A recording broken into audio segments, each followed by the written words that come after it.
Hey guys, welcome back to my channel and I'm back again with another really interesting coding interview question video.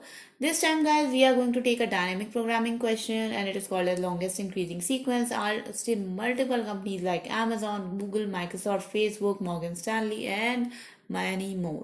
Today we are going to solve it right here in this video. Guys, you know that I do a lot of programming and coding related content, and if you like my content and you want to support me, then please do subscribe to my channel, hit the bell icon for future notifications. If you have any questions, comments, suggestions, feedback for me, please put them in the comment section below. I would be happy to address them as soon as possible. And also guys, please give this video a big thumbs up and share it with your friends as well. Now without delaying this video any further, let's get started.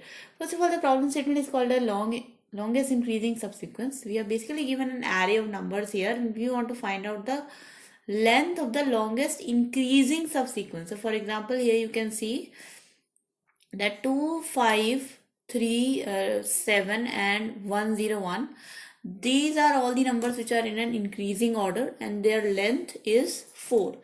Another example which we can see here, the output is 4 here because we first have 0, 1 and then we have 2 and then we have 3. Okay, so this is that's why the output is 4.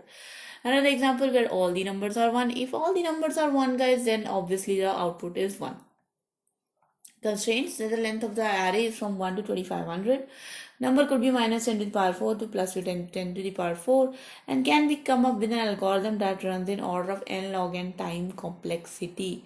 Well guys, we are not going to do it in n log n, but definitely we are going to try to do it in n square using dynamic programming methodology. So let's get started. So first of all guys, in the dynamic programming solution, we are going to create a dynamic programming array which is going to be the length of the nums dot length.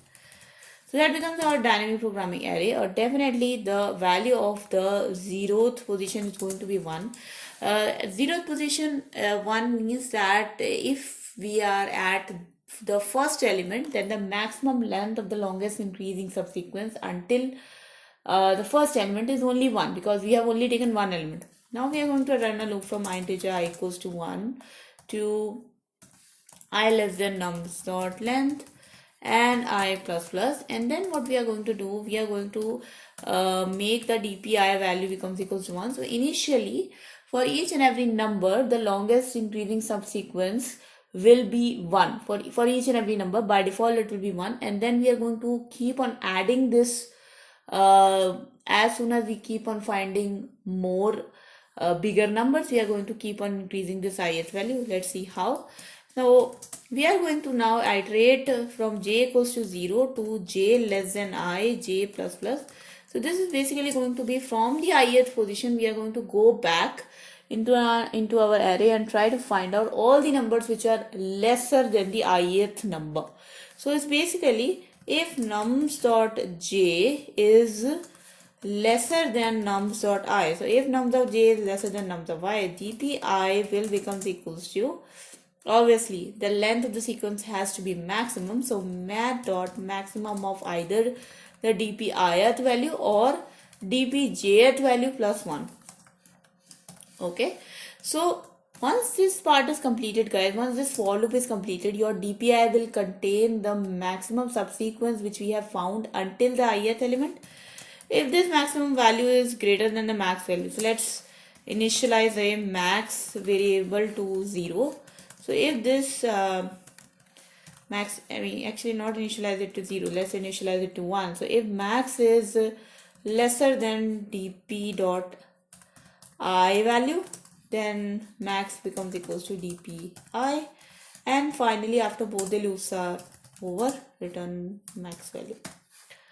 Okay, so let's run this code guys. Let's see if this works or not. And yes, you can see guys, my answer matches the expected answer, and let's submit this code just to be sure that all the test cases are passing. And yes, you can see guys that my answer is accepted. If I talk about the time complexity, definitely this for loop is running order of n times. This for loop also is running like order of n times, n minus I times if I must say. But definitely, you know, it is, if you multiply this, the whole complexity of this solution is order of n to the power 2, so order of n square. So that was the solution, guys. That was the video. I hope you guys enjoyed this video and you learned something from it, and hopefully your coding practice became a little bit better.